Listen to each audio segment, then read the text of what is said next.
ဘဲမတကောင်ဟာဗီတာမင်တွေတောက်လိုက်တာနောက်တစ်ခဏမှပဲဘဲဥအကြီးကြီးတစ်လုံးဥချလိုက်ပါတယ်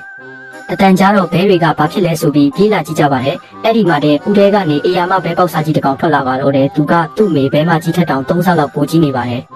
အဲ့ဒီဘဲလေးမွေးလာတာနဲ့အိမ်ကြီးချင်းတွေကဝိုင်းရကြတာပေါ့ဒါပေမဲ့ဘဲမေမေကတော့ဒါတွေကိုဂယုမစိုက်ပါဘူးတခြားဘဲလေးတွေကကြီးထွားဖို့စူးစမ်းနေတော့မှဒီဘဲဝါလေးကပေါင်900တောင်ရှိနေပါပြီအစာစားချိန်ရောက်ပြီဆိုတာနဲ့သူကရှေ့ဆုံးကနေသူ့အမေကိုပါဆွဲခေါ်ပြီးတခြားဘဲတွေရဲ့အစာတွေအကုန်လုံးလူစားပစ်လိုက်ပါတယ်